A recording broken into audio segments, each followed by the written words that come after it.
विक्रांत के जितने भी अधिकारी थे उनसे कहा कि आप लोग अपने अपने घर फ़ोन कीजिए कि हम विशाखापट्टनम आ रहे हैं, तुम लोग हमको छुट्टी मिला है, विशाखापट्टनम में 10 दिन रुकेंगे, हमारे लिए तुम लोग खाना पीना अच्छा से बनाओ। लड़कों से उन लोगों को खबर खिला दिया। विशाखापट्टनम में जितने मछुआरे थे उनको कहा गया कि आप लोग हट जाइए, बहुत बड़ा जहाज आने वाला है, बहुत बड़ा जहाज विक्रांत आ रहा है यहाँ पे, आप लोग खाली कर दीजिए। पाकिस्तान में जो हार हुई थी लोंगेवाला में, ये हार में पाकिस्तान की तो कमर टूटी और पाकिस्तान का पूरा मनोबल टूट गया कि ससुरा 120 गो मिल के ऐसे कैसे धो दिया सब, बताइए इतना भयानक धोया जाता है। तो ये शुरुआत तो इन्होंने किया 3 तारीख को, 4 तारीख को हमने धो दिया। अब बचा नेवी कही कि भैया आर्मी को मौका दिए, एयरफोर्स को मौका दिए, रात में आर्मी धोई, सुबह में एयरफोर्स धोई, हम नहीं धोएंगे क्या? हम भी धोएंगे। नेवी कब पहुंची? 5 दिसंबर 1971 को कराची पहुंच गई और कराची में जब पहुंची ना तो कराची को तबाह कर दिया। इतना भयानक बम्बार्डमेंट किया कराची पर कि कई दिन तक कराची बंदरगाह पर आग लगा था और कराची बंदरगाह को तो उन्होंने ऐसा धज्जी उड़ाया जिसे लग रहा था सिंधु सभ्यता बना दिया उनको। तो पश्चिमी पाकिस्तान का कमर टूट गया। पाकिस्तान वालों ने कहा कि ससुरा सब बोल रहा था कि हम इधर डिफेंसिव है, यानी ज़्यादा हमला नहीं करेंगे, ज़्यादा हमला इधर करेंगे। ससुरा इधर कैसे मार रहा होगा सब, अभी इधर भी बताते हैं कैसे मारा सब। ये कराची पहुंच गया। आप देखेंगे क्या हाल किया था सब कराची पे। कराची में जब मारा गया था ना इन पाकिस्तानियों को, तो ये पाकिस्तानी भाग गए थे सब ग्वादर में। ये ग्वादर भाग गए। अभी इनसे ग्वादर भी जाने वाला है, पूरा राज्य चला जाएगा इनसे, बलूचिस्तान। छुप के गए थे लोग ग्वादर बंदरगाह पे। अगर हम झूठ बोल रहे हो तो आप खुद पता कीजिएगा अपने यहाँ के इतिहास में भाई, हिंदुस्तान। ये ग्वादर बंदरगाह पे छुप गए थे सब। आप देखिए कराची का क्या हाल हुआ था उस समय, हमारे एयर नेवी ने क्या हाल किया था। पाकिस्तान का जितना जहाज बस मिल जाए कि भैया ये जहाज किसका है, तो भैया जब पता चले कि भैया ये जहाज पाकिस्तान का है, ये हाल हो जा रहा था जहाज का। यहाँ देख लीजिए इनका पूरा ध्वस्त का। भैया ऐसे मारा जाता है? हाँ, अरे भाई बच्चा को बच्चा की तरह मारना चाहिए। इंडिया की नेवी ने भी हद कर दिया, बताइए इस तरह मारा जाता है। हाँ, यहाँ देख लीजिए पूरा का पूरा धज्जी उड़ा दिया इन लोगों को। अरे भाई बच्चा है, बिगड़ गया है तो थोड़ा सा आराम से ना मारिएगा, कि देख रहे हैं इस तरह से मारा पूरा पाकिस्तान के। कराची बंदरगाह उड़ गया। तो पाकिस्तान का तो इधर से तो पूरा का पूरा धज्जी उड़ा दिया। अभी शुरुआत हुई युद्ध के केवल 2 दिन हुए हैं। आप दिल थाम के रखिए, अभी युद्ध लंबा चलने वाला है। 3 दिसंबर को स्टार्ट किए, 4 दिसंबर को हम लोग लोंगेवाला धो दिए, अब 5 दिसंबर को कराची। अब पाकिस्तान ने ना भारतीयों को तबाह करने के लिए, भारत का सबसे खतरनाक जहाज था INS विक्रांत। INS विक्रांत को बर्बाद करने के लिए ना इसने यहाँ से भेज दिया INS PNS गाजी को। गाजी एक पनडुब्बी थी, उसको आदेश दिया गया कि जाके मार के आओ। किसको? विक्रांत को। क्योंकि अगर विक्रांत जहाज डूब जाता तो वाकई उस समय हमको युद्ध जीतने में बहुत दिक्कत आ जाती। तो ये गाजी कैसे डूबा, इसको हम लोग एगो खराब जहाज से मार दिए। तो अब इधर समझते हैं कि जब उधर इतना भयानक धोए हैं तो इधर कितना बुरा धोए होंगे, इसको बारे में हम लोग समझते हैं।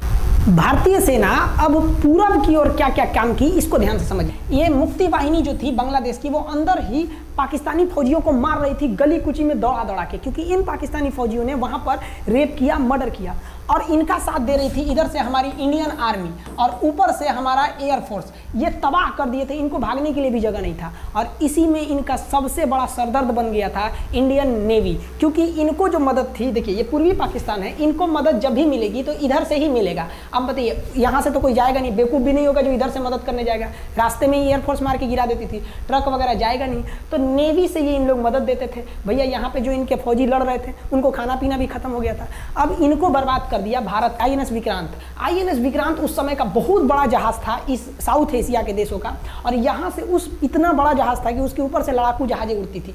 वो एयरफोर्स यहाँ से भी बम मारता था, मिसाइलें मारता था, ऊपर से लड़ाकू जहाजें और हेलीकॉप्टर छोड़ देता था, जो ताकि मुक्ति वाहिनी को कोई दिक्कत ना है। मुक्ति वाहिनी मारती थी और आर्मी पूरी तरह से उसने यहाँ से हमारा विक्रांत ने चटगांव बंदरगाह को तबाह कर दिया। अब बांग्लादेश का देखिएगा वर्तमान में, उस समय तो पूर्वी पाकिस्तान था, ये चटगांव उस समय पाकिस्तानी आर्मी नेवी का एक बहुत बड़ा केंद्र था। इधर हम लोग ने उड़ा दिया कराची, इधर उड़ा दिया हम लोग ने चटगांव। अब मुक्ति वाहिनी को कोई खास दिक्कत नहीं आ रहा था। अब पाकिस्तान ने कहा कि हर हाल में इस विक्रांत को बर्बाद करो। देखिए ये विक्रांत है, विक्रांत जहाज जो था, इस पे से इसके ऊपर देखिए आपको लड़ाकू जहाजें दिखेंगी। PNS गाजी को क्या आदेश दिया गया था भाई कि तुमको जाना है और इस विक्रांत को बंगाल की खाड़ी में जाने के बाद इसी में डुबा देना है। अब पाकिस्तान वालों का इतना दिन तो अच्छा था नहीं। भारतीय खुफिया एजेंसी को पता चल गया कि पाकिस्तान की पनडुब्बी वो समुद्र के अंदर चलती है, उसको साइलेंट किलर कहा जाता है। पाकिस्तान की पनडुब्बी चल दी है पश्चिमी पाकिस्तान से बंगाल की खाड़ी की ओर, ये अरब सागर से बंगाल की खाड़ी की ओर चल दिया। अब विक्रांत को बचाना हर हाल में जरूरी था, इसलिए हम लोग विक्रांत को छुपा दिए, मतलब थोड़ा सेफ्टी दे के रखने लगे। और इस पीएनएस गाजी जो था, पीएनएस गाजी को देखेंगे, पीएनएस का मतलब था पाकिस्तानी नेवल शिप, पीएनएस गाजी, ये मारने आ गया किसको? विक्रांत को। इस पीएनएस गाजी को अगर कोई मार के डुबा सकता था तो वो था आईएनएस राजपूत। लेकिन ये जो आईएनएस राजपूत आप इमेज में देख रहे हैं, ये उस समय समस्या क्या था इस आईएनएस राजपूत के साथ कि इसकी इंजन में कुछ खराबी आ गई थी और ये बिगड़ गया था, और बिगड़ के इसको विशाखापट्टनम पे बनाया जा रहा था, रिपेयर किया जा रहा था, इंजन ही गड़बड़ हो गया था। तो भारतीयों का यहीं पे दिमाग काम आया। भारतीयों ने सोचा क्यों ना हम पीएनएस गाजी को खुद बुला के लाएं, कहाँ पर? विशाखापट्टनम पे। तो लोगों ने कहा कि भैया ये आएगा विशाखापट्टनम में, क्या आईएनएस राजपूत हमको मार दो? तो कहा कि नहीं, देखिए कैसे आएगा। भारतीयों को पता था कि हिंदुस्तान में पाकिस्तानियों के कुछ ना कुछ जासूस होंगे और वो पाकिस्तान को पल पल की खबर दे रहे होंगे। भारतीयों ने क्या किया, आईएनएस विक्रांत, यहाँ पर क्या किया गया, ऑर्डर दिया गया बहुत सारे फल, सब्जी, अंडा, ब्रेड कि भैया ये इतने बड़े जहाज के लिए जा रहा है, 6 महीने का खाना चाहिए। ये खबर आग की तरह फैल गई पाकिस्तानियों को, और पाकिस्तान में खबर लग गई कि भैया आईएनएस विक्रांत यहाँ नहीं है, आईएनएस विक्रांत विशाखापट्टनम पे है। अरे बकलवा, विशाखापट्टनम पर पीएनएस गाजी की मौत यमराज इंतजार कर रहा था आईएनएस राजपूत। ये गधा जो था पीएनएस गाजी, ये मुड़ गया किधर की ओर? विशाखापट्टनम की ओर। और विशाखापट्टनम पर चुपचाप शांति से खड़ा हुआ जहाज आईएनएस राजपूत इंतजार कर रहा था। तो पानी के अंदर अंदर आओ, ये अभी बाहर निकला हुआ है, पानी के अंदर रहती है। और फिर आईएनएस राजपूत देखा कि ये आ रहे हैं, वो आईएनएस राजपूत को मारता कि इससे पहले ही आईएनएस राजपूत मार के तबाह कर दिया पीएनएस गाजी को। पीएनएस गाजी पर को डूबने के बाद पाकिस्तान को बहुत बड़ा सदमा लग गया।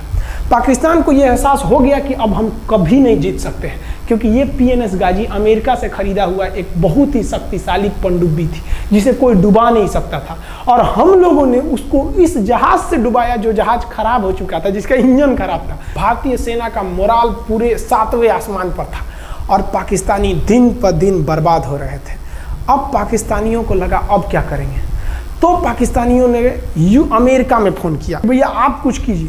तो अमेरिका ने ना यूएनओ में मुद्दा उठा दिया, यूनाइटेड नेशन ऑर्गेनाइजेशन, इसकी जो सिक्योरिटी काउंसिल है, सुरक्षा परिषद, इसमें कह दिया पूर्वी पाकिस्तान पर जुल्म कर रहा है, मार रहा है। तो रसिया उस समय हमारा साथ दिया, कहा कि तू देर जानता है जुल्म कर रहा है, भारत जो कर रहा है सही कर रहा है, हम इस प्रस्ताव के खिलाफ में वीटो करते हैं। वीटो अगर कोई देश, 5 देश को वीटो है, इस पर अलग चर्चा करेंगे, अगर किसी ने वीटो कर दिया तो वो प्रस्ताव रद्द हो जाता है। तो पाकिस्तान की एक और उम्मीद यहाँ पर अपना दम तोड़ दी। अब पाकिस्तान कहा अमेरिका से कि भैया आप ही हमको बचा लीजिए। तो अमेरिका ना पाकिस्तान की ओर से भारत पर हमला करने के लिए अपना सबसे खतरनाक जहाज भेज दिया, 7वां बेड़ा। देखेंगे 7वां बेड़ा को, अगर इतना भयानक था 7वां बेड़ा, ये अमेरिका का साथ अकेले चलता ही नहीं था, इतनी पूरी फौज के साथ, नेवी के साथ चलता था। ये किस लिए आया था? विक्रांत को डुबाने के लिए, और इसका साइज विक्रांत से डबल था, इसके आगे विक्रांत नहीं टिक पाता। अब इंदिरा गांधी भी टेंशन में रह गई। ले, तब उस समय इंदिरा गांधी को याद आया कि भैया हमारा एक और तो हम समझौता करके आए हैं, अगर अमेरिका पाकिस्तान का साथ दे सकता है तो रूस से हम भी तो समझौता करके आए हैं। तो भारत ने रूस को कहा कि भैया अमेरिका इतना भयानक 7वां बेड़ा भेज दिया, आप हमारी मदद कीजिए। तो रूस ने कहा टेंशन क्या लेते हो, देखो हम बोलते हैं। रूस ने परमाणु पनडुब्बी भेज दी और रूस ने अपना 40वां बेड़ा भेज दिया। आप देखेंगे ये रूस का 40वां बेड़ा है, ये अपने भारी भरकम जहाज़ों के पूरे ग्रुप के साथ चल दिया, कहा कि चल भैया देखते तुमको कौन मारेगा भारत को। और अमेरिका को सीधा कह दिया कि भैया विक्रांत पर अगर आपने हमला किया तो ये हमला हम रूस पर हमला मान लेंगे। यहाँ पर खड़ा था भारत का विक्रांत और उसकी सपोर्ट में खड़ा था रूस का 40वां बेड़ा। और रूस ने यमन से अपनी एयरफोर्स को भी कह दिया था कि भैया तुम भारत की देखभाल करना। तो भारत की सुरक्षा के लिए इतने लोग, और अमेरिका अपना 7वां बेड़ा लेके यहाँ मुंह देख रहा था, और ब्रिटेन ने भी अपने ईगल नाम के बेड़ा को भी भेज दिया था। तो ये 2 लोग हमारे खिलाफ आ गए थे लड़ने के लिए कि अब बताइए, हम लोग बांग्लादेश की भलाई सोच रहे थे, और अमेरिका का 7वां बेड़ा और रूस का ब्रिटेन का ईगल हम लोग के खिलाफ था, और हमारा अपना विक्रांत और रूस की एयरफोर्स और उसकी 40वां बेड़ा हमारे साथ थी। ये पूरी तरह से बाउंड्री बना दिया था 40वां बेड़ा। 40वां बेड़ा का कहना था कि भैया हमारे जहाज पर ऑटोमेटिक मिसाइल लगी है, तुम अगर इधर आओगे तो हम मार देंगे तुमको ऐसे ही। रूस ने अपनी सारी पनडुब्बियों को ऊपर उठा दिया समुद्र के ऊपर, ताकि सैटेलाइट से और दूसरी निगरानी से देखा जा सके। और यही हुआ भी। वो लोग रूस के इतने खतरनाक जहाज़ों के ग्रुप को देखकर घबरा गए, इतना घबरा गए कि ब्रिटेन ने कहा था we are too late. Britain का ईगल बेड़ा अमेरिका के 7वां बेड़ा से कर रहा है गिरे उधर मत जो, बहुत देर हो गया है, वो पहले पहुंच गया है रूस, अब मारेगा वहीं तबाह हो जाओगे यहाँ पे। तो 7वां बेड़ा ने धमकी दिया कि हमारे जहाज में परमाणु बम लदे हुए हैं। तो 40वां बेड़ा ने रिप्लाई किया था कि हम भी जब चले थे ना तो परमाणु बम लादे के चले थे, और गिनती जब कर रहे थे तो हम भी गिनती किए थे 250 हमारे पास भी परमाणु बम था, लेकिन इतना ज़्यादा था कि सोचे कि कौन गिनेगा, बाद में गिनेंगे, आ जाओ देखते हैं किसके पास कितना है।